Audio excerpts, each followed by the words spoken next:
And I found so much beauty in like hospitality, finding that team effort and serving a community, which draws into the two biggest motivations for me is the people that we're working together with and the people that we're serving. And the umbrella over that and what it overarches is everything.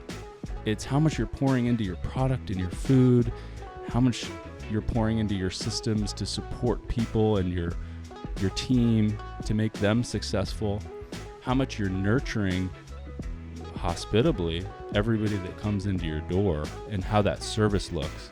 So those two motivations, the people that you're working with and the people you're serving, has just become such a profound thing. And this episode made possible by Restaurant Systems Pro.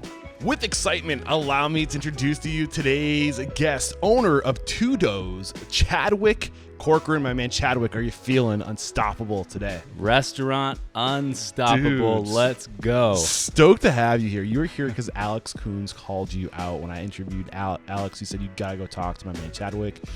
He said you couldn't say enough good things about you, so I'm stoked to be here. Can't wait to dive in. I tried your pizza, dude. So good. The cool thing about being on the road now is I literally just get to go introduce myself and be in the restaurant. So the people who are being referred to me, it just feels so much more organic. Was it weird when I just showed up? Was it what? Was it weird when I just showed up like that?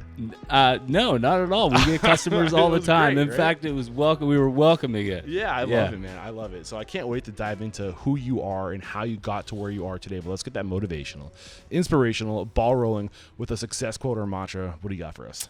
Success quote or mantra. Let's see. Service, leadership by service, and find excellence in the mundane. What do you? Let's unpackage that. Excellence in the mundane. What is that? Well, I've found that throughout the entirety of my career and everything that we do, that a lot of times it's the small things, it's the mundane, the monotonous tasks that you can breathe life into and become excellent at. And those can really carry you and sustain you in all that you do. Yeah, and I hear a lot of this idea of just the power of now and being present, right? Being in the moment and like embracing the boring thing. And I think also too, just collectively speaking, there is sanctitude or what's the word? I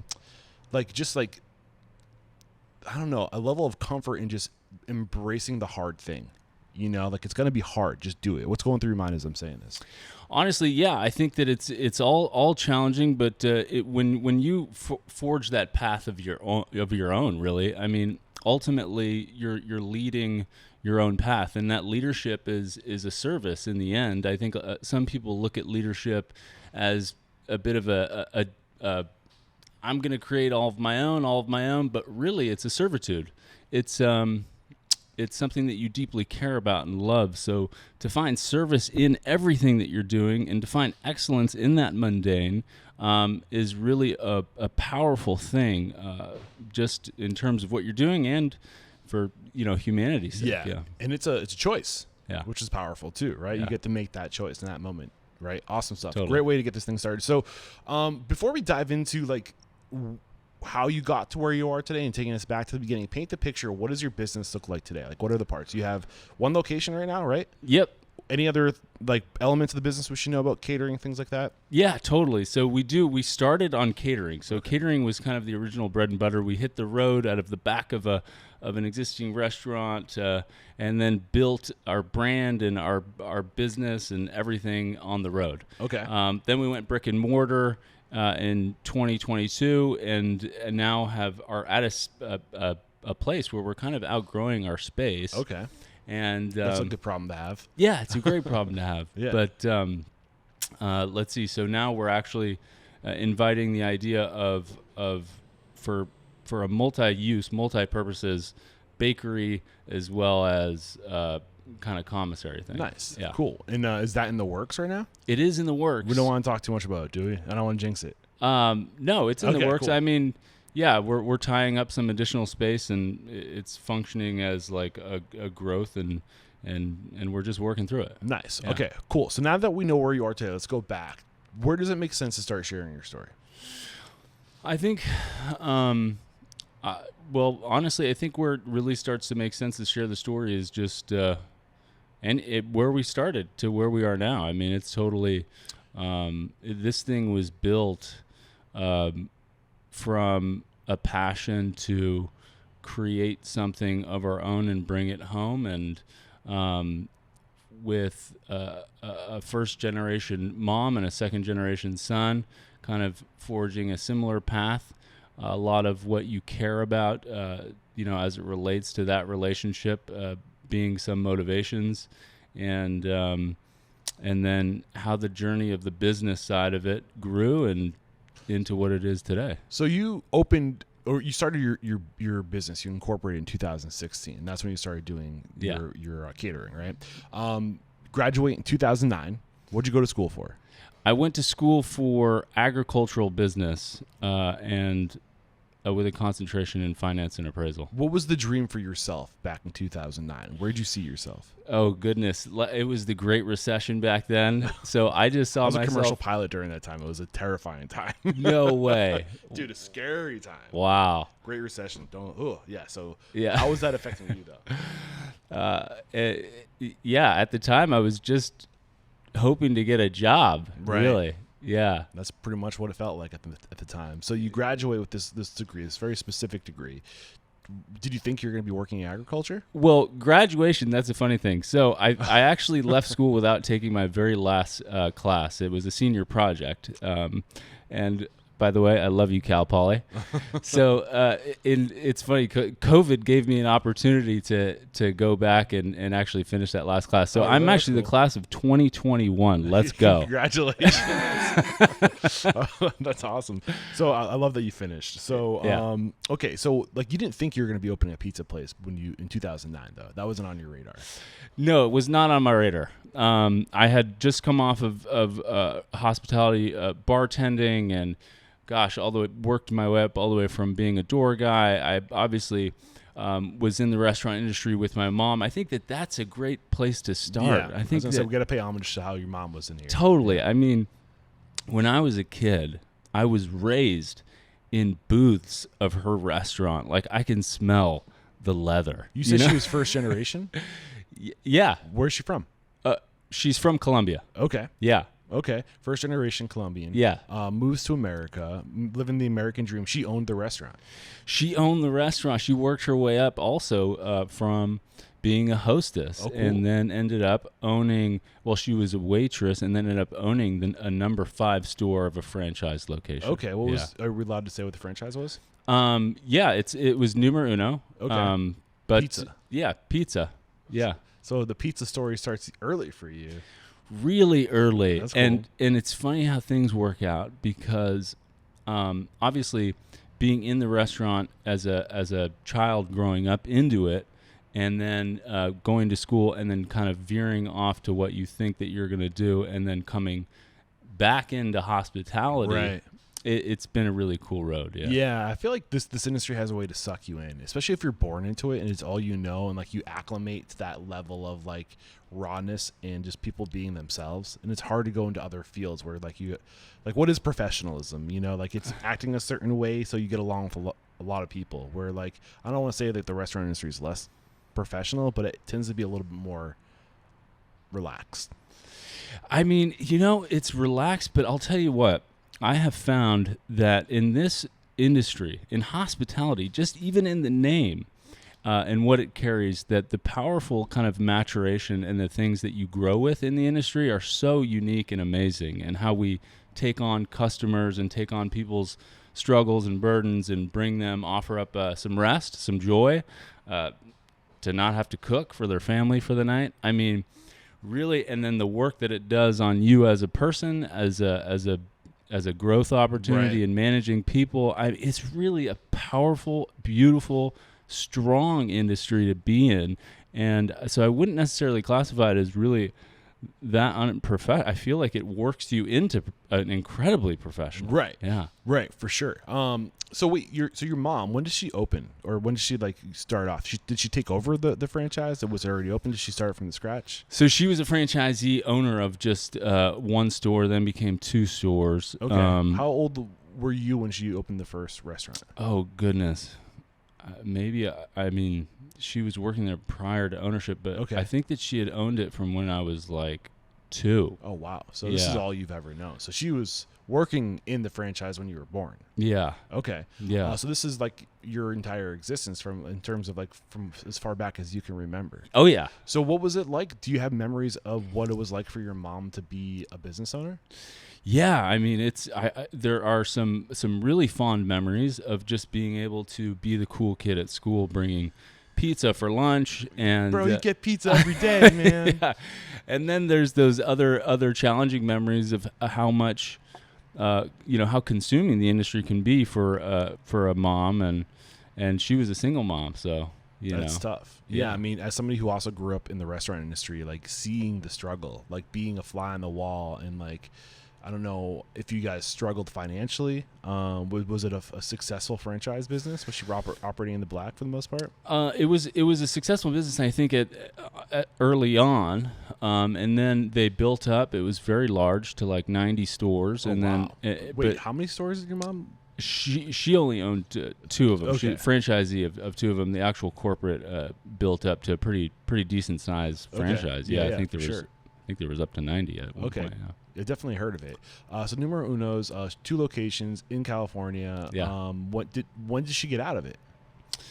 So she got out of it. I mean, really, the franchise kind of faltered and went through a lot of challenging struggles, and she kind of clung on to it for years of what she knew. And that's actually draws us into one of the motivations of getting back into the restaurant.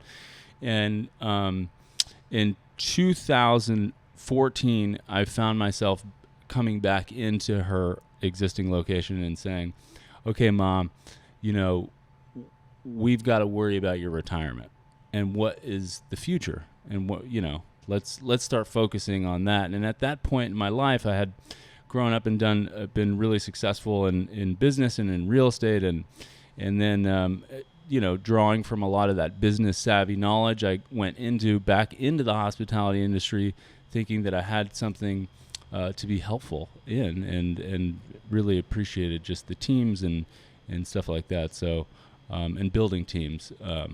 So yeah, that was the motivation. Really, my mom's retirement. Okay, so your mom seems like she rides this wave of a franchise that was in a period of success for a while, and then it started to kind of dwindle over time, and that wave started to kind of crash, right? And this is the weird thing about restaurant owners, and one of the reasons why I started this podcast is like, for most restaurant owners, their retirement plan is death.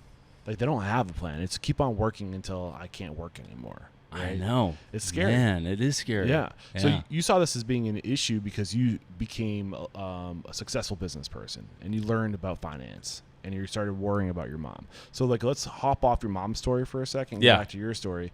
2009, you graduate. You're thinking, I just need to get a job. You have this degree in agricultural. What was the agricultural business with finance and appraisal concentration? Yeah. finance and appraisal concentration? So Yeah. like, you're gonna go out and appraise agricultural situations. So yeah, I mean, it's just like most bachelor's degrees and undergrads. It's a broad degree with some focus on obviously finance and then valuation Got of it. things. Yeah. So that sets you up kind of nicely for becoming a real estate agent, because that's essentially what you do. Yeah, and at the time it was the Great Recession, and I ended up finding a niche in distressed assets and valuation and acquisition. And flips and all this other stuff, and So you were purchasing houses and flipping them and reselling them. Is that what you were doing? yeah, a lot of them. Okay, cool. How many houses did you do? Roughly, I think I was a party to over 300 transactions. Holy shit! Yeah. And what period of time? From 2009, 10 to 2016, I want to say. Okay. Yeah. Are you willing to talk about like the kind of money you're doing? Like, because I'm curious what you walked away from to start a restaurant. Well, I can tell you that the business netted that I developed personally Yeah. netted over $3 million. So like net, that's what you took home, or that's what the gross? That was the net that the actual business Okay. took home. I mean, I was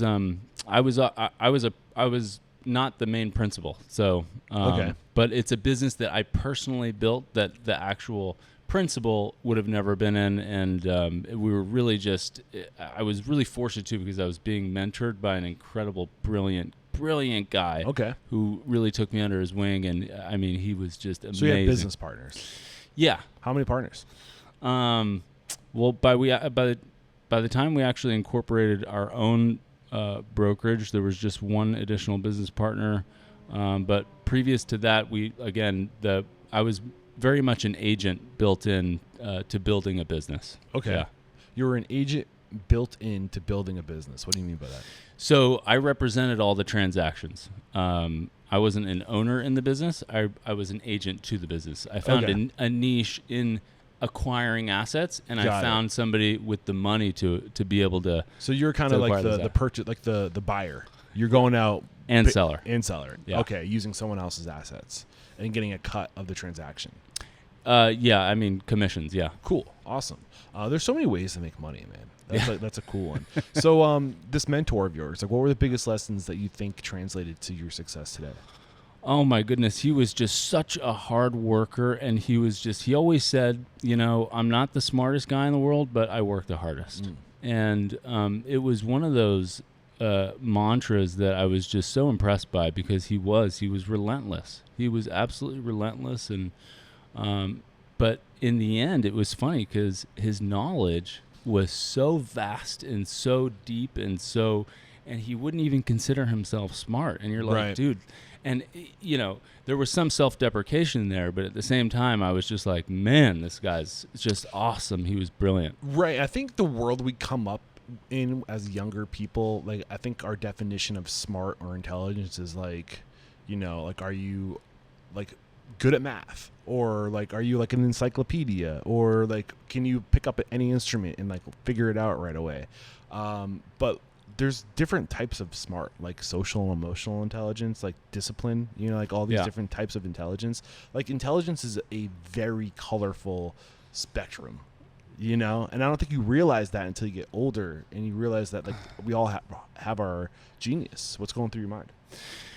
Honestly, I just, I think that for sure we totally all kind of develop our own brilliance, for sure. But I think that becoming a master in an industry is crucial, and the journey to kind of grow into that is always pretty wrought with difficulty, struggle, right. But also, incredible reward and ownership and stuff like that. So he taught you work ethic. I mean, work ethic, finance, how to look at money. How were you looking at money before? What's his philosophy on how to look at money? Well, I think that sometimes people have a grandiosity about, which isn't wrong, honestly, with vision and what they want and stuff like that. But he was very, very pragmatic. So he was extremely practical. How to have your money make money. Got it.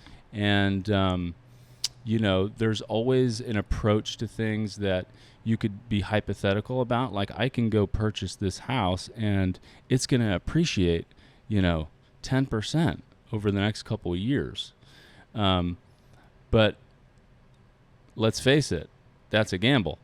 But if you want to be practical about it, you can say, hey, I know for a fact that if I put this much cash down and this property is going to make this much money a month in rent, and I can cash flow this much, well, practically I can make this much today, and this is the cash value of it. So he just taught me so much about money and how it works, hard work. He was generous with his time and attention and questions, and just consider him a deep, amazing family friend and person to this day. And he was rigid and challenging as well, and it's weird. Didn't like it at the time, but I think back and I was like, man, I learned so much. Yeah, I think this is one of the most exciting, promising times because information's flowing freer than ever before. People have knowledge and they're sharing it on how to like be fiscally responsible and how to look at money. And what I'm hearing from you is that he really taught you the value of like passive or just, you know, the value of having assets. And once you make money, you can use that money to make more money. Yeah. Passively. And then, more deeply, timed value of money and how it works and stuff like that. Also, you're learning real estate, which is a big part of the world of hospitality. It's like owning the physical properties and putting businesses into them. Yeah. Is that so? Like, what's your vision today? Like, what are you trying to do?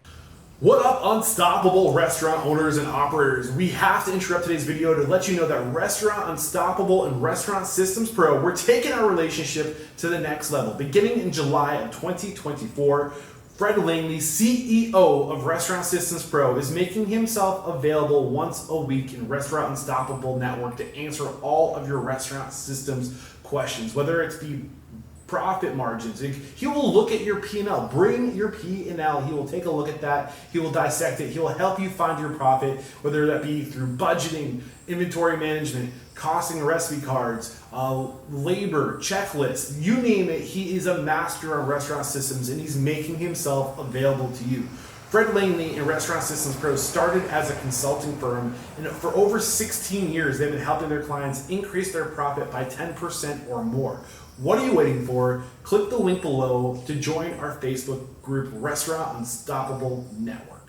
So I think it's a great question too. So it got to a point that we actually ended up incorporating our own company and started flipping our own assets as well as being representatives to a company. And I think that's where things really started translating in terms of understanding how to operate all the ins and outs of a business.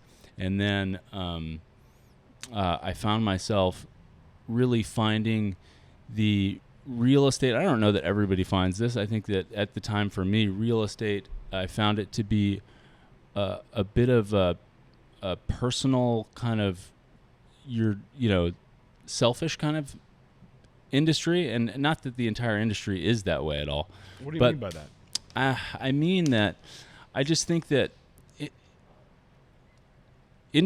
real estate can be one of those industries where if you know a little bit more than the next guy, then you will succeed. Where, I've always been kind of an open book. Right.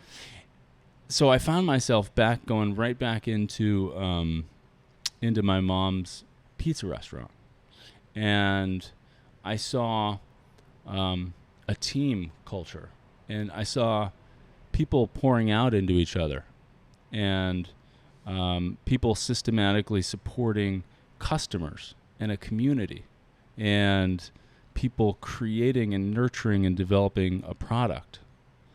And it was a different look because real estate, which is beautiful too, because you could really be supporting people on their financial decisions and a big purchase in their life, and time value of money, how to make money with it. It's, nothing wrong with that at all. I think that it was wonderful, but I was finding myself going into this self-driven, approach. And I found so much beauty in hospitality, finding that team effort and serving a community, which draws into the two biggest motivations for me is the people that we're working together with and the people that we're serving. And the umbrella over that and what it overarches is everything. It's how much you're pouring into your product and your food, how much you're pouring into your systems to support people and your team to make them successful, how much you're nurturing hospitably everybody that comes into your door, and how that service looks.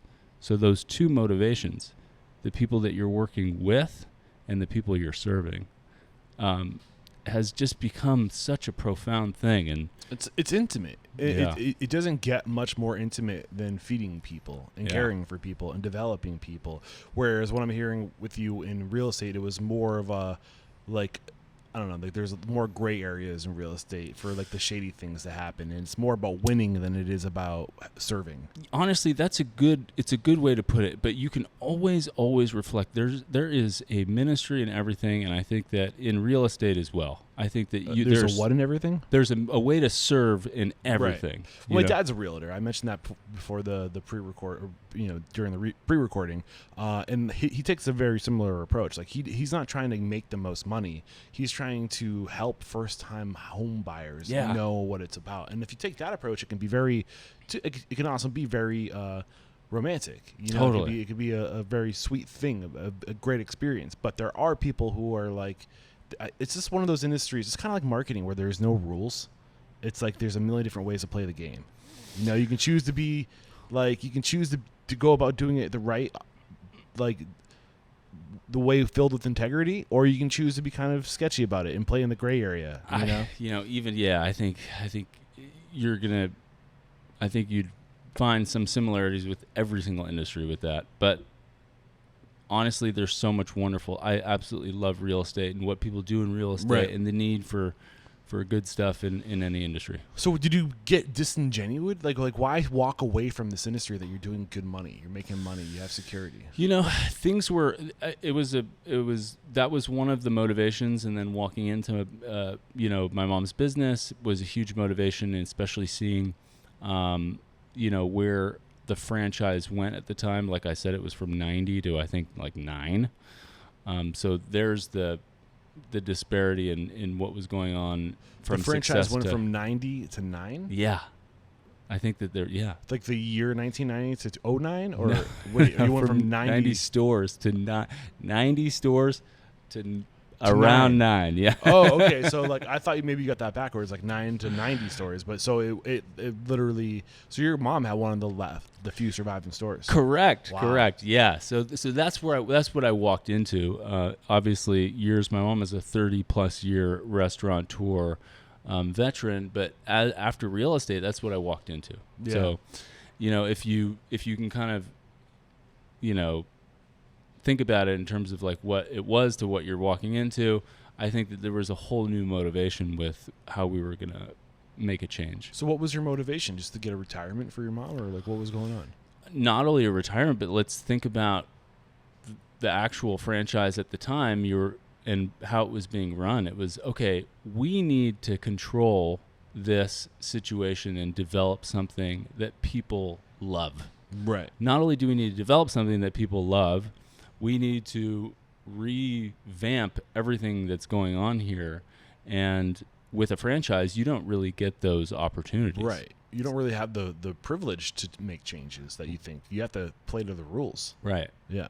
So we got to work after the hours. And that was one of the big motivations of creating our very own stuff that we thought that, people rightfully deserved. So you started changing things in the franchise? No, we started creating things for 2 doughs. Okay. And going into... Well, help me understand this a little bit more, because Yeah. the franchise was basically diminished. But your mom owned all the assets. She had the operating license, the franchise license, to run the Numero Uno's franchise. But she owned the business, right? She was a franchisee. Right, franchisee. So Yeah. she got the permission to operate the franchise. Yeah, I'm not sure how it was 30+ years ago. Okay. And how that works. But I guess what I'm trying to figure out is like that was going away, right? Clearly, 90 to 9, right? And you're trying to figure out how you keep her business going. No, we were trying to figure out how okay, what are we going to do? Or we're going to create something that people are really excited and happy about. So you're going to walk away from Numero Uno's and start from scratch with a new pizza concept. I mean, ultimately, that's what was created for sure. And mom was coming with you? She was going to be a part of this new launch, or like what was going? Yeah, absolutely. From the onset, I don't know if it all ended up as we envisioned, but for sure, yeah, we were going to redevelop something that mom was super happy with, and customers and people were super happy with. Okay. Yeah. So you made the decision in 2014 that you were walking away from the Numero Uno's brand and starting from scratch. We went to work, on new recipes, all new products, finding every little tiny thing that became Tudo's after the hours. I mean, I would help deliver pizzas, manage the restaurant, learn the ins and outs of the business. So Numero Uno's is still going, but you're putting a plan together for something new during this time. Correct. Got it. Yeah. And that something new became the catering. Yeah, so it was pop-ups. Okay. It was catering. It was anything that could get our name out at the time. So you officially incorporated Tudo's in 2016. So from 2014 to 16, you're just kind of like playing like the dream game. Like, what is this going to look like? Trying the recipes, tweaking things. Yep, that's exactly right. And it was a really cool time just because, I mean, you would laugh because we would bring at the time we were really focused on naturally leavened breads. We loved it. We ended up, staging and working with some really generous, awesome people that were willing to kind of, open up their info on That's awesome. breads Who and are things these like people? that. Give them a shout out. Yeah, shout out to Clark Staub at Full Life Flatbread. I'll never forget his generosity and him actually not only welcoming me up there, but driving down and coming to meet my mom got an opportunity to work catering event with him and all kinds of back and forth. I think that Tom Douglas was a cool guy to kind of to really read about. He had a blog at the time. Is this Seattle-based Tom Douglas? Correct, Serious Okay. Pie, and I've had him on the show. that's so cool. Yeah, small world. Yeah, and we've got some family up in the PNW, and my mom just loved Serious Pie. So I found a blog, read a lot about his Polish recipes and things like that, and so we were deep diving in recipes and in people, and learning about pizza entrepreneurs, bakers, and things like that. It just goodness. Nancy Silverton, Chris Bianco. I mean, it was just a journey of awesome learning. It is fun, man. I'm a pie head too. If I ever open a restaurant, it's gonna be flour and water. I don't know what yet, but there's just something about nurturing a natural leaven too, like playing with that, the humidity, the time, the temperature. It's like a pet. It's a living organism. So my sister thought I was crazy. I would come home and I had 6-8 different starters going at a time. They got names. Oh yeah, and it's so funny. You're checking their temperature. Are you okay, baby? It's so funny. And at the time, it was so funny because we ended up coming up with one that was flourishing the most. And I mean, thinking back on it, it really didn't have to be that crazy, but we were learning. So, and it ended up being called 9KA because of so many different variations and iterations and notes. That was the one. You birthed this thing into reality. Yeah, it's a part of your. It's a very creative process. So you're just kind of getting inspired right now, surrounding yourself with all these people. Are you learning more about the pizza, or are you learning more about the business of pizza? I was definitely learning more about I was learning a lot about the business and the actual ingredients in pizza. Yeah, for sure. So, what was the biggest transformation for you in this 2 year period from 2014 to 16 when you incorporate? So from 2014 to 2016, I think that I had been working in and out of restaurants. Staging. Yeah. Or I actually think working. my whole life. I mean, Okay, think right, about right, it. I mean, right. I helped my mom open up her store in 2003. So. Like I said, I had been a party to restaurant and restaurant life my entire life, and then, in college was still in hospitality. Right. So I had seen the ins and outs of it for a long time, but then to attain a lot of the business savvy that I did seemed to be a perfect addition to my repertoire when coming back into it. So attaining the business savvy is the college work and the post-college doing the real estate. Correct. Got it. So one thing I'm curious about, why not just take over? It sounds like the Numero Uno's brand was basically failing at this point. What did the franchise go under completely by this point? No, I think that there are still a few out there. Oh, okay. Some last remaining, and I think that it's just kind of a very small operation. But So did it ever cross your mind to just retain the assets and change the brand of the property your mom owned? Or was she leasing, renting, and just moving two doors into that physical brick and mortar? Or like, why wasn't that on the table? That's actually ultimately what we did. Oh, okay. Yeah. Is that right here? That is right here. You're cool. actually looking at. We built Tudo's out of the back of this of this existing location. Okay, so this is where your mom's numero uno was. Correct. Oh, Correct. okay, cool. Yeah. I see. I was wondering. Okay, when did you start doing the catering? Why start with catering first if you already have the brick and mortar? So the business model too was simple. We thought we've got to generate and drum up business and a brand and brand equity, and we've got to drum up a following of people that know and that actually not only know the product, but it's also a great way to test the product. Right. Are we doing a good job, and do people like the food? Right. This space, the hospitality space, is a really challenging one to just not have all of your little tiny ducks in a row. And if I'm being 100% honest, I needed to really get in the grind, in the cooking grind, and learn everything. And like reps. And just recipes and prepping. I mean, the ins and outs from the ground up, and bread. And, bread became the baby. Bread became, where the geek and where the all the pressing, because I found it to be not only is it the deepest kind of rabbit hole you can go down, but it was also the foundation of everything that we were doing. It was with the bread. Yeah. So what biggest lessons in terms of catering challenges that those early years before focusing more on the brick and mortar that you can like kind of give advice to? Biggest lessons in catering challenges were really establishing your systems and equipment and how it all sets up, how it all packs, the rigors. It is a very, very physically demanding and challenging job. Right. Especially with a pizza where I feel like, that's such a, like your surroundings aren't consistent. So like, what are you going to do on a hot, humid day when you have this dough and you bring it out? Like, it's not going to, there's no consistency in how it works.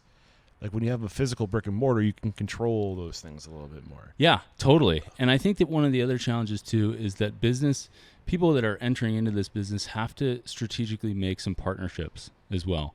I think that at the time I made a partnership who I later bought out with somebody that was in that hospitality kind of space that was also in a kind of a tech space a little bit too.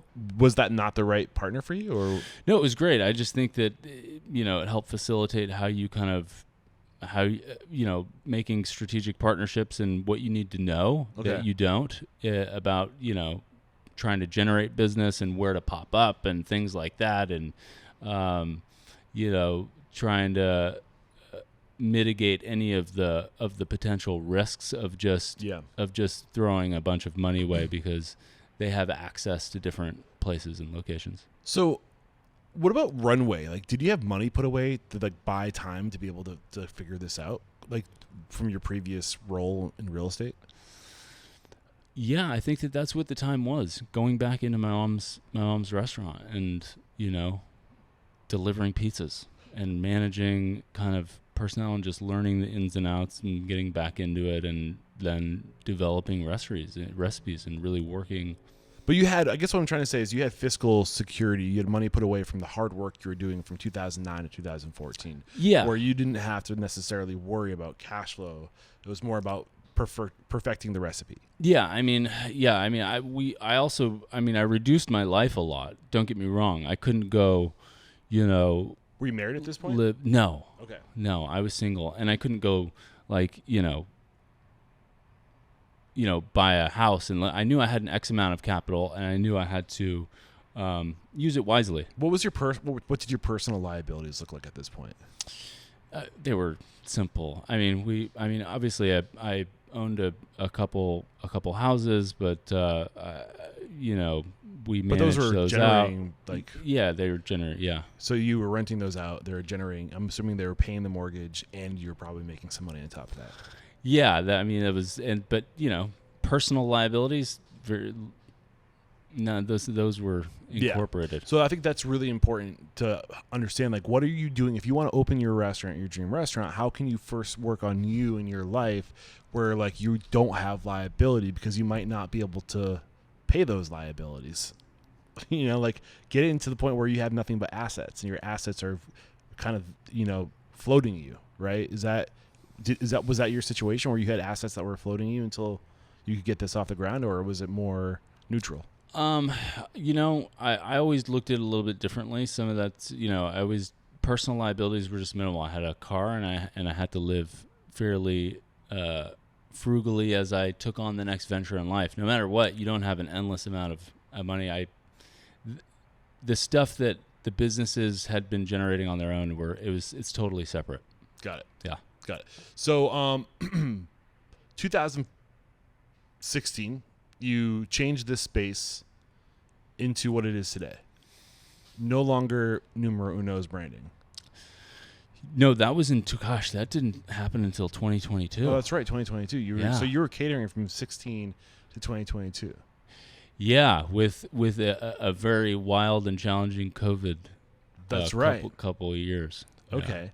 Yeah. So like, were you trying to get into a brick and mortar faster, but the COVID kind of slowed that down? Yeah, big time. I mean, I think that the idea, I think at the time too, was, we were drawing up floor plans. We were spending time on actually, really spending a lot of time on equipment schedules and floor plans and looking at different leasing places. I mean, we were, you know, we had designed a space for this space, as well as gone and we're thinking about even opening up in other locations. Okay.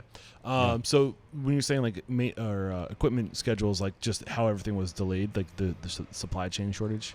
No, we were doing full feasibilities, equipment schedules, everything before COVID. So whether or not the business was going to make sense, how it was going to make sense, how much money your per ticket and per seat is going to generate, you know, food costing to everything, the whole ins and outs of the business, we were establishing and laying out, and then COVID hit.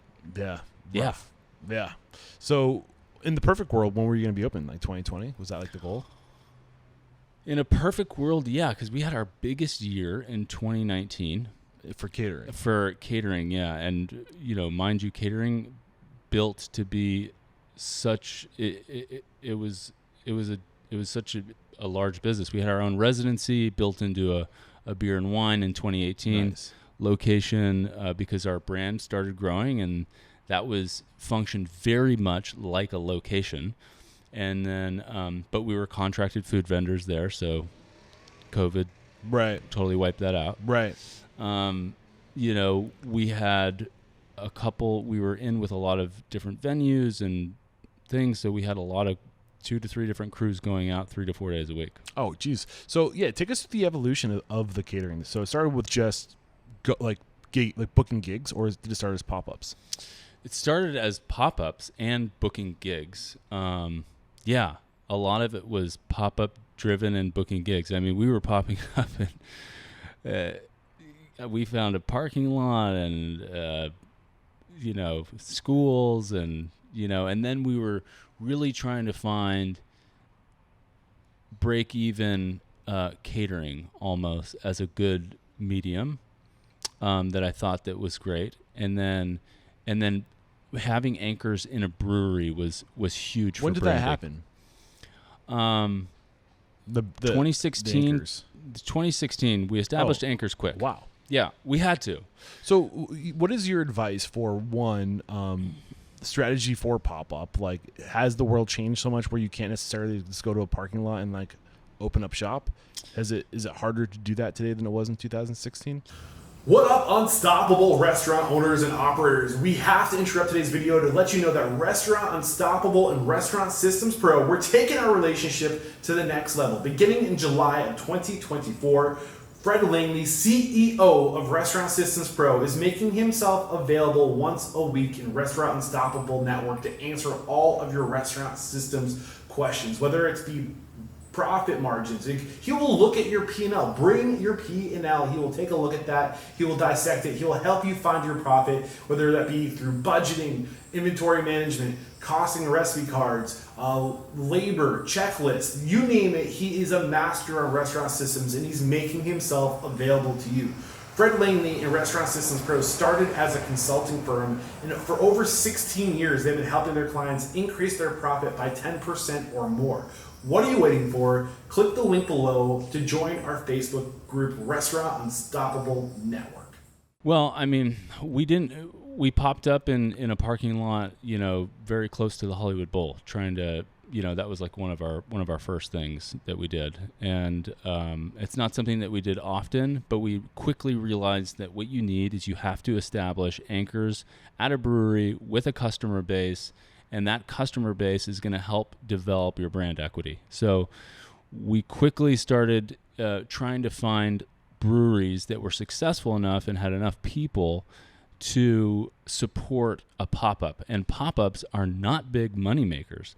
The money and the margins are in catering. So really, those function as a place for people to come build your brand. And if you then are building your website and how to get leads and how to chase leads, then they can actually come to your anchors, taste the food, and make a decision as to whether or not they want to book you for private events. You're almost using your pop-up as like people would use a food truck to go get the brand out there, right? And to put the food in the mouth, and then, oh, this is delicious. Oh, you guys cater? Yeah. So are you collecting emails at these pop-ups? Did you have a way to build your list? Totally. We would always hand out tons of cards.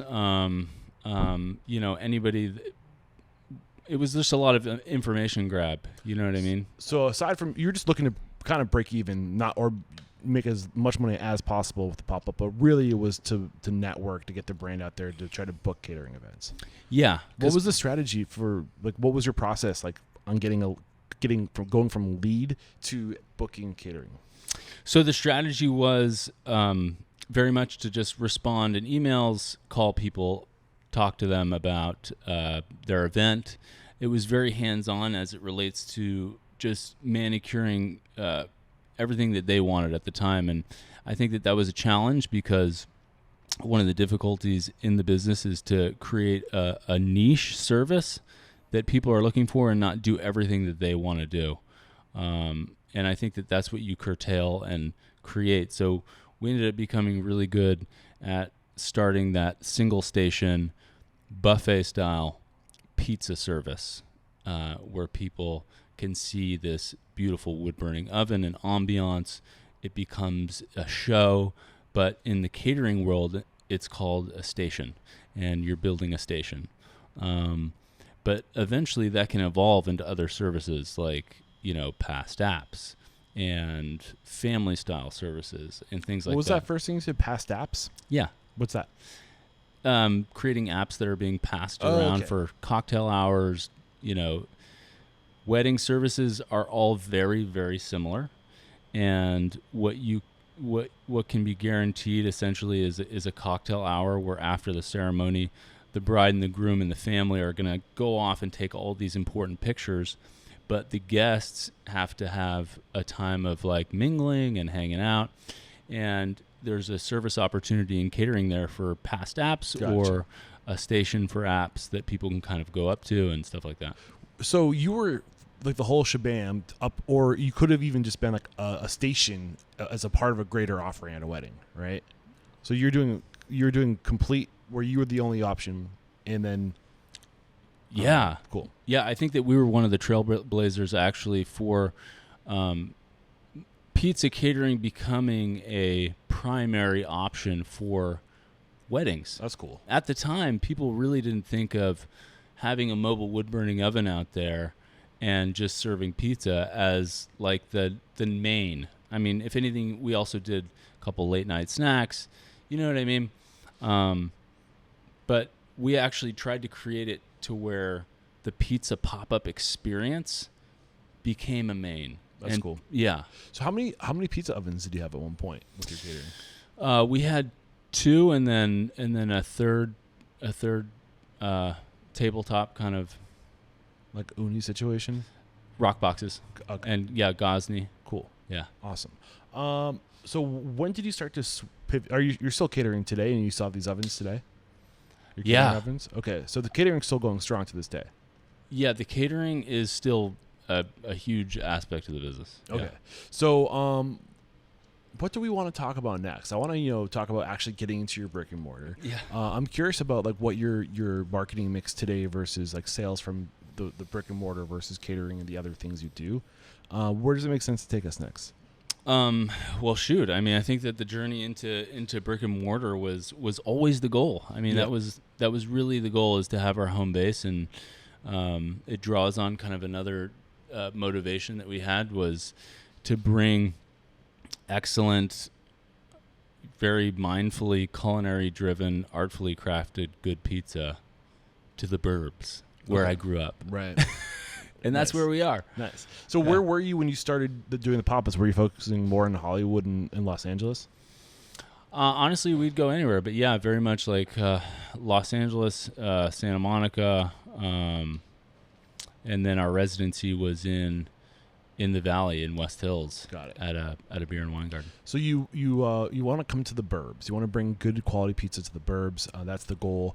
You make that happen in 2022. Did you say that the physical location we're at today is where your mom's shop was? Yeah. Did I hear that right? So what was it about this space that made you want to stay here? Why did you think it was the right spot? So when I was a kid, I grew up. It's so funny. I don't think about this often, but I grew up going to this center. I'm like, You're home. so yeah. This is. I mean, there was a little baseball nostalgia city here, here. yeah. There was, that's where I would go have batting practice.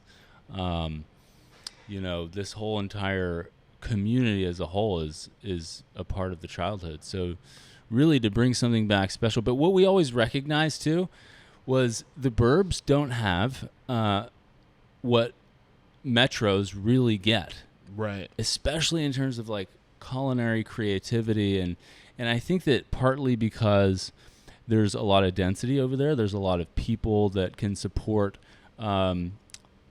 businesses that are rigorous and more labor intensive and with much better ingredients. Right. And Just the workforce, the amount of sheer people you can hire. totally. Yeah. So, but we always had that vision of bringing something excellent to the burbs. So was this going to be a big project to go from numero uno to a two-dos? Like how much work did you have to do to the physical space to get it to where it is today? Oh, it was massive. Yeah. So what had to change? Well, I mean, just like when you go out to try and look at a space, typically you're going to try and buy into a space that was previously or set up for Right. a restaurant. Well, that's one of the things I'm thinking about this. It was a pizza place, so I'm assuming it was probably somewhat turnkey.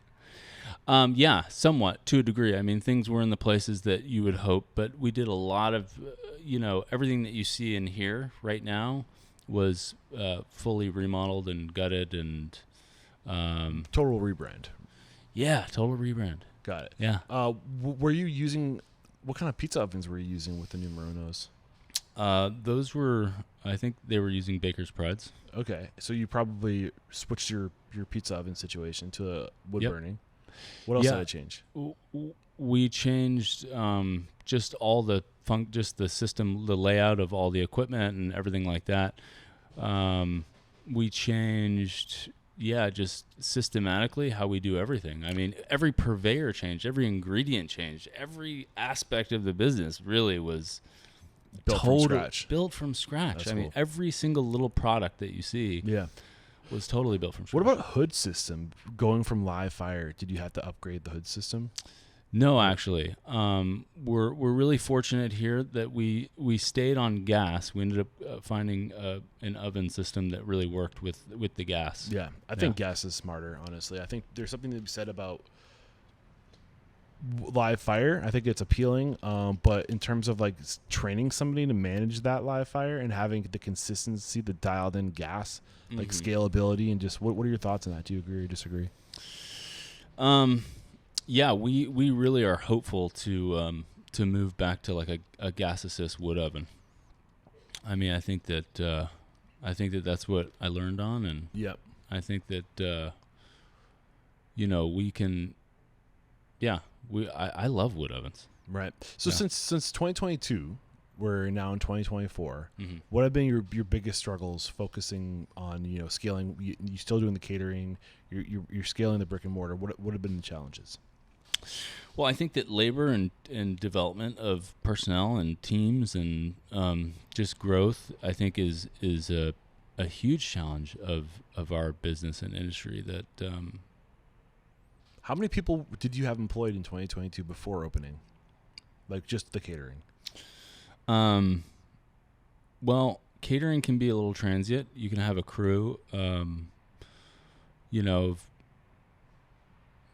6-8 people, and then you can have a lot of people for events. So that would grow, and then with the residency and stuff, I think in full operation and full swing, we had quite a bit of people kind of working, but some people were more transient than others. And it was more like divide and conquer, where you had like I think you said you had 4 locations at one point in terms of like 3 going on. So you got to like basically, did each person just own that spot more or less?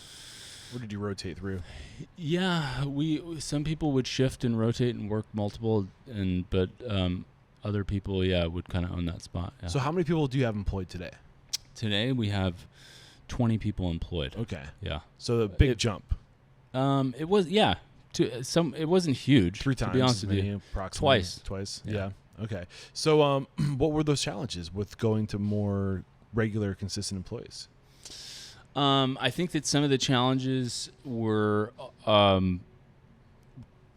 finding people that really buy into kind of what you're doing, and that this is something that really they want to do in their life. I think that some of the components of what we do in this industry are very much to kind of nurture, whether this be a stopping place or whether this be a place for a career. Yeah, a stepping stone. Yeah. And I think that one of those things is really cool thing to run into. Yeah. Yeah, that's cool. You also have a chef here now, right? You started as like the pizza guy. Yeah. And you eventually hired a chef. So take me through that decision.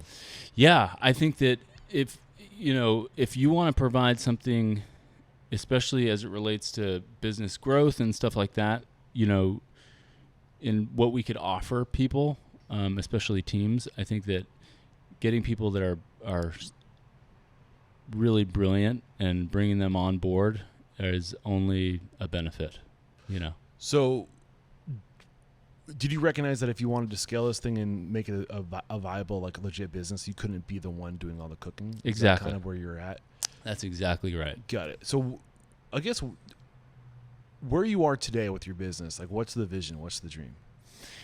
Where we're at today with our business is still very motivation driven. 2 Doughs in and of itself has such a brilliant story. It has such a brilliant story of a second generation pizza entrepreneur. In the name, we do have 2 different dough types, but the fact is our sourdough natural leaven and everything to do births a second dough. It's like a deeper meaning. Me being a second generation from the mom of a first generation. So 2 Doughs in the name, I think, is all about those motivations in what we're doing here and nurturing kind of the relationships that we have here in our store and teams and what we're serving our people. And I think that that's what drives everything. And if people want us to grow organically and how our teams feel about it and how we're raising people up, then we're going to do that. But this business it's going to we're really excited about where we're going to take it next. So. Yeah, take me through that whole process of like that's something that's very unique about your business is that you do offer 2 doughs. Yeah. So like, has that served you well? That like dive into that thought process. I mean, you see like Domino's and things like they offer a bunch of different doughs, but like, I like to think as pioneers, kind of with respect to this. Yeah. I don't think that people were focused on serving 2 excellent classic types of pizza, honestly. Right. Actually, it's been done before, but I just don't think that it was like really authentically given its right way. So well, you knew from inception that you wanted 2 doughs. You called it 2 doughs, right? So like that, like it wasn't like you just stumbled upon a second dough and you incorporated it in. Like this was like at that point of like calling it 2 doughs. Like where were you with having these 2 doughs? Like why could you just not decide? Yeah, I think that we were calling it 2 doughs because very much one of the dough types was going to pay homage to kind of my childhood dough, which was a Sicilian style dough. Okay. that we wanted to. That was our first dough type, ode to the first type of dough is the Sicilian thick deep dish style dough that I was raised on. Wait, so this is up in Seattle? Where were you raised? Where you were born, or here in this community? This community. Oh yeah.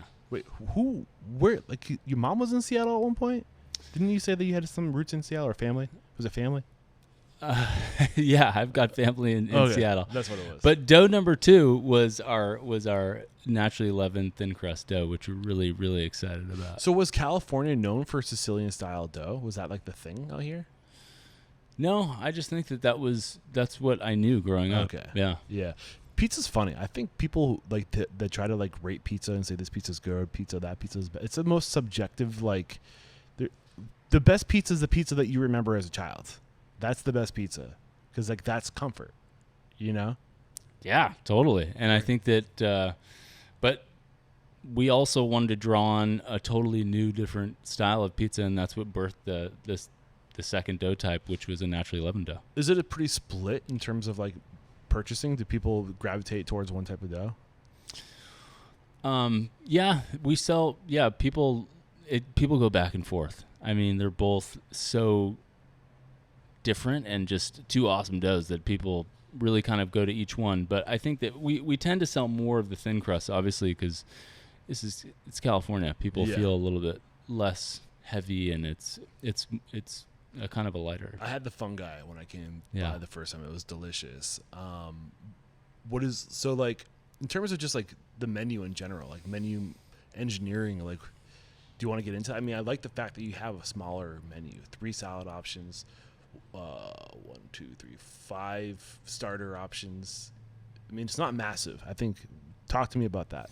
Yeah, I think that ultimately we were really trying to captivate a classic pizzeria with just artfully crafted artisan additions. That everything that we did was the pizza obviously is going to take center stage. It's a pizzeria, but every other item that we added was excellent. So if you keep it very small as it relates to the amounts of salads, but excellent salads, very small as it relates to the amount of sandwiches or pastas, but excellent. Everything that we did, we thought classic pizzeria. They've got a few options of these. And then obviously to draw on our demographic and families, we wanted to really kind of establish a decent menu that wasn't just pizza. So that's kind of where the mindset was in developing kind of the options that we have. Got it. So in terms of like tech stack, is there anything that you've recently adopted, anything that is worth going over, things that have had big impacts on your business since adopting?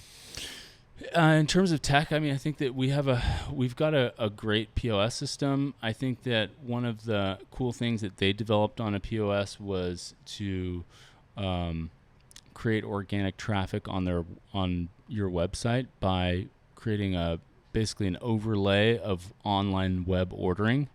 So you're using Toast. Toast, correct. And Toast now has an overlay thing where it doesn't shoot out to Toast tab, which creates a little bit of inorganic traffic.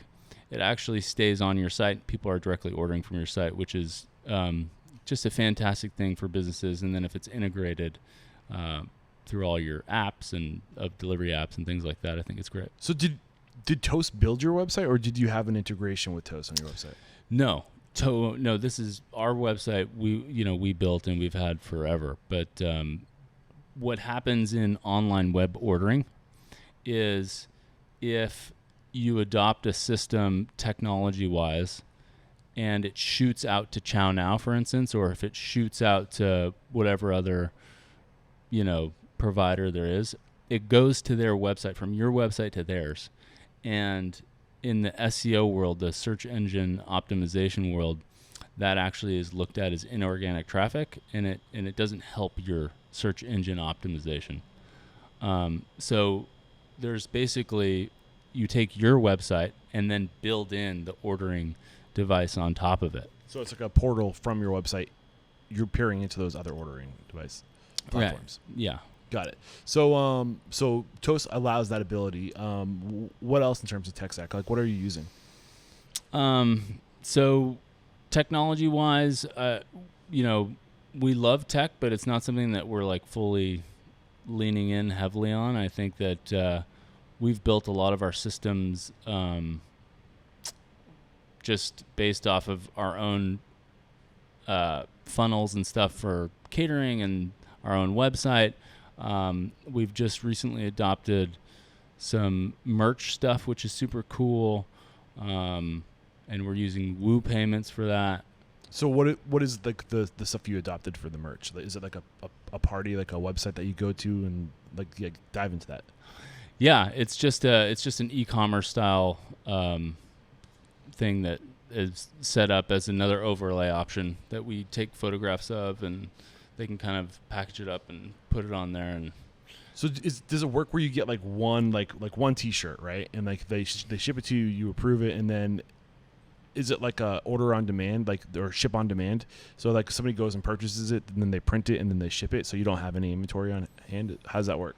Yeah, they can order it, and then we get kind of an email, and we just check who orders it, and we just figure out how to send, and then make postage and send it out. So it's automated, basically. So wait. So you're actually keeping all that merch on hand? Yeah. Here. Okay. Yeah. So like, what is the benefit? Like, help me understand the process. Why it's like a better option, like what you're doing now.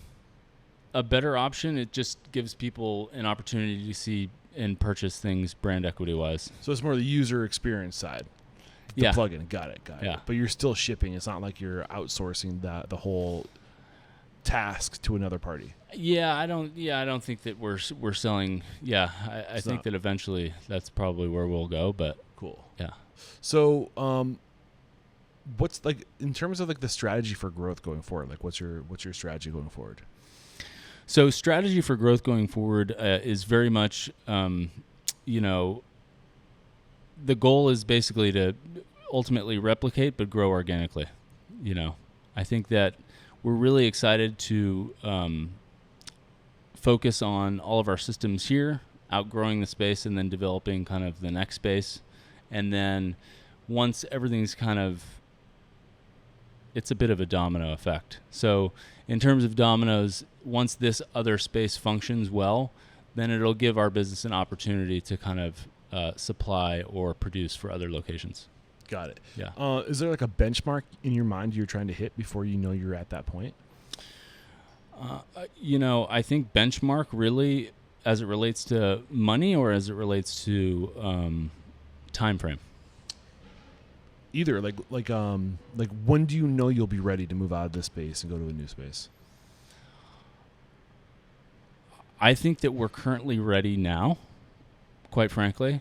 But to be able to build it in a way that you're not going to overly struggle, we've got to have a couple components in developing a secondary space to help this one function really well and to be able to scale. Okay, so you would keep this space and open a second space, or would you scale out of this space? We would scale out of this space. We've just acquired a little bit more space here. Okay, got it. Yeah. So we would scale out of this space. Okay. Do you own this building right here, or this unit? No, this is rented. Got it. Yeah. In terms of just like now, like holistically thinking about the industry, right? Somebody who grew up in the industry has evolved a lot since you were a kid, seeing your mom do this thing. In terms of where we are, is there anything that you think needs to like change about the industry, and how do we be intentional about making that change? I don't know, together. Yeah, I think that as a whole, the industry is. I mean, I can't really speak for everybody either, but I think that the change in our industry really comes from just proprietors that are working within their own systems and things. And what we have found to be really successful is just drawing off of the motivation of leading people by serving them in everything that we do. You can toe a line of accountability, which is necessary, especially as it relates to getting more professional and then scaling your business and going to the next thing. But really serving people well, creating really good systems to where people can learn really well and feel really supported, and obviously to pay people well and to really care about the development of your product and what you're doing to inspire people in that kind of avenue, and then show people that this is really there are bigger things at play in our industry. We're doing so much more than just serving a plate of food. We're doing so much more. And I think that it reverberates throughout the entirety of the industry. And I think if people recognize that and take ownership, it's really important to have all of that professionalism and ducks in a row. What is the more that we're doing? Get specific. So I think that very much as individuals and proprietors develop their businesses, if they do it in a way that is excellent in terms of standard, I think other businesses have to maintain and hold to that excellence. And not only that, I also think that even in a community, once you're established in a community, you're offering so much more to people that are coming in, So there's obviously a business and scalable and a professional side to other businesses and people that are, looking at your business as a model. But there's also what we're providing for communities and people that are coming in, and what we're serving and how we're serving it and how we're nurturing the customer base and how we're nurturing our teams. I think that if we really maintain that focus of leadership by service,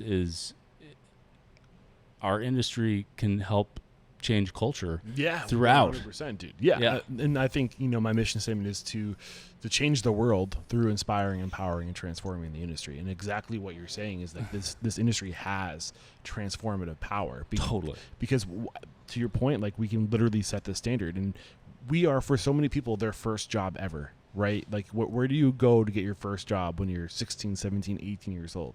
It's usually a restaurant, right? And if you can inject culture and values and standards and you can set that expectation, like, going forward, like by you raising the bar on that individual, you're raising they're going to have a higher expectation from their employers going forward, right? Yeah.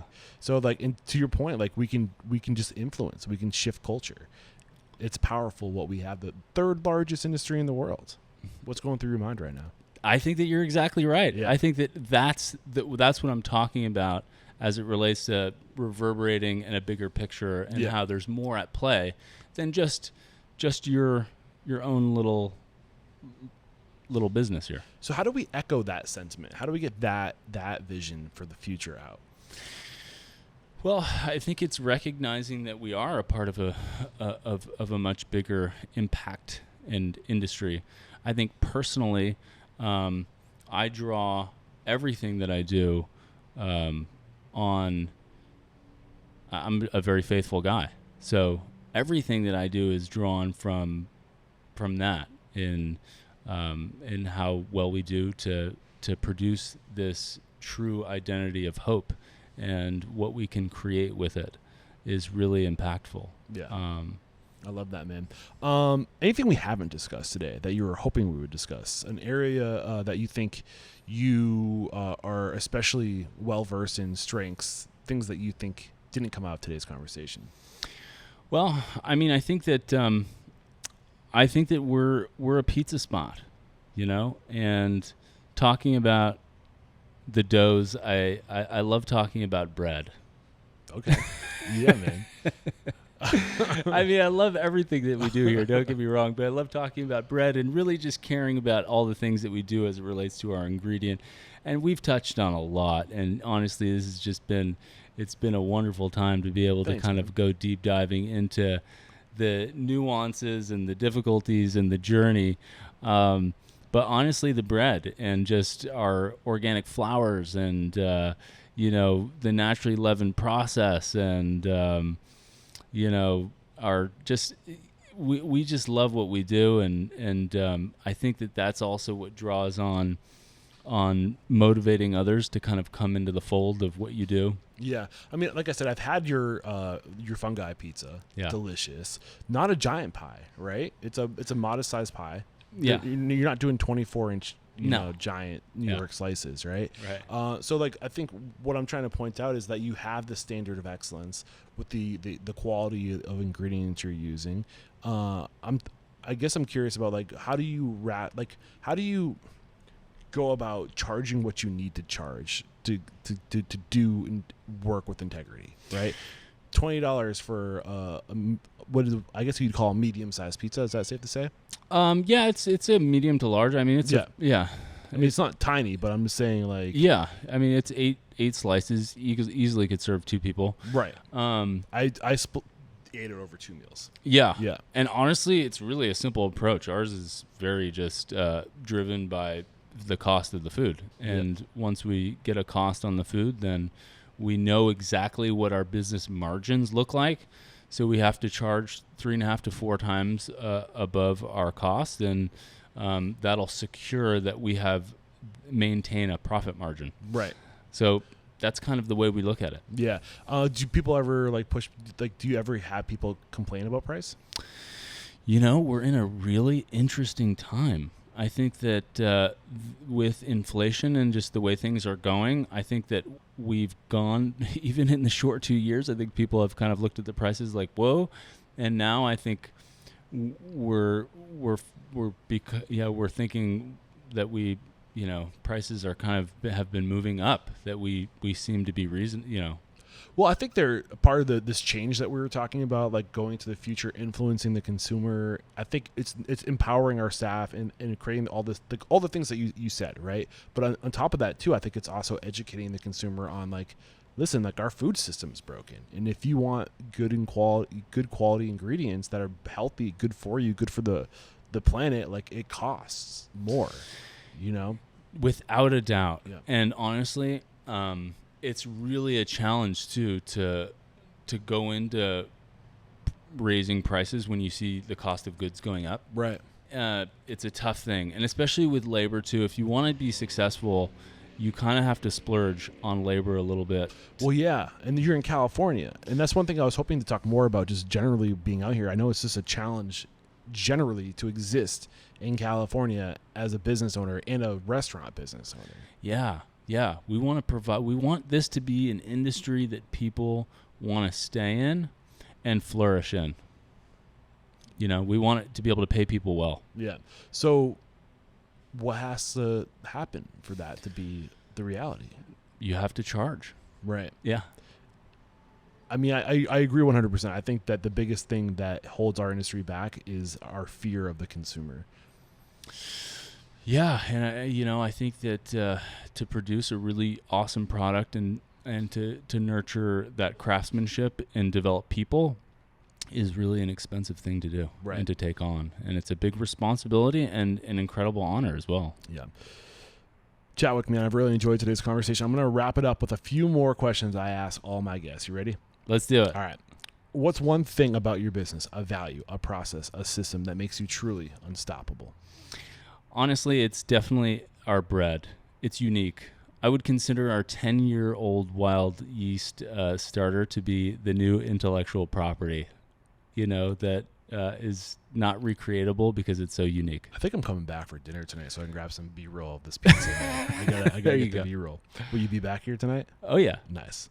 Okay, the mission statement is to change the world by inspiring, empowering, and transforming the industry. So if behind every great restaurant's a great person, and we're here to transform those people to help them become better versions of themselves. How have you personally transformed over time? How are you a better version of yourself today? Oh goodness, I owe all of that to Jesus. So for me, I have been absolutely transformed by God, and I hope that everything that I do glorifies Him, and that I serve people and love people well. So this industry has contributed to that tremendously, and I couldn't be more grateful for it. Was there a pivoting point for you where you found God or you found Jesus, and that kind of made you start living differently, or has this kind of always been a big value of yours? Yeah, there was definitely. I mean, my coming to know Jesus was a powerful. When did that happen for you?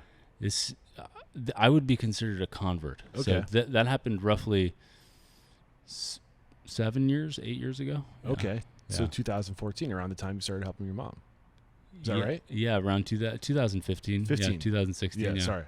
Thank you. Yeah. Wait, I'm horrible at math. Yeah. It would have been 2016, 17. Yeah. So what happened in your life at that point where you found Jesus? Was it? Well, I was raised Catholic, and I think I'd probably been pursued for a really, really long time. But the fact is, when you actually come to know God, you recognize that your sufficiency in yourself and the secular kind of identity of a self-driven fulfillment is doesn't give you 100% of truth. And to know and experience like that powerful, unending and unconditional love that God provides is what I was floored by, and is only supernatural and has become a testament to everything I do Was in my there life. a moment that triggered this new perspective? Well, yeah, and a compilation of some. I mean, I think that I'm so grateful to God for just the life that I have, and the opportunity to serve such a beautiful, good God. And I think that's I'm super Beautiful. Fortunate. I love it, man. Awesome. This is the last question. You ready for it? Yeah. If you got the news, you'd be leaving this world tomorrow. All the memories of you, your work, and your restaurants would be gone with your departure, with the exception of 3 pieces of wisdom you could leave behind for the good of humanity and your legacy. What would those 3 pieces of wisdom be? Well, I think one of the biggest pieces of wisdom would be to learn how to love God and love others more. Yeah, to know your neighbor. That's one for sure. Let's see. Number 2 is that humility and service in everything that we do. To be an overarching kind of, self-driven person is good, but there's some drawbacks to that. There's some drawbacks to who you're building for. For humanity's sake, we are meant to build to serve people well, and not just ourselves. Got it. And what's number 3? Number 3,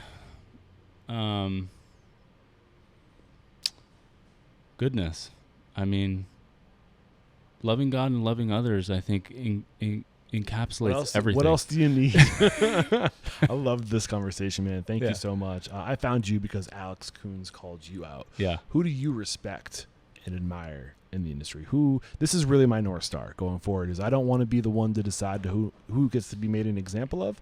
I think people in their market know the other people in their market. Success recognizes success. Good recognizes good. Who do you respect and admire?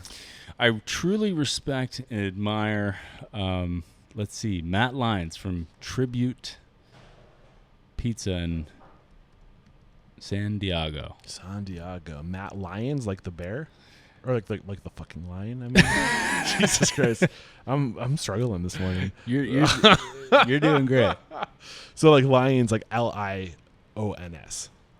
Ly. Ly. Thank you, Matt Lyons. Look out, I'm coming after you. And how can we connect with you, like the bear? Jesus Christ. How can we connect with you if we really enjoyed today's conversation? What's the best way to connect? You can reach me at Tudos on Instagram, Chadwick at Tudos.com for email.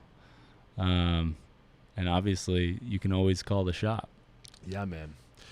Do you want to? You can find the phone number online. Yeah, 818-707-2121. Chadwick, thank you so much, dude. Yeah. I really appreciate today's time and conversation with you. There is no questioning. You are unstoppable. Cheers. Cheers.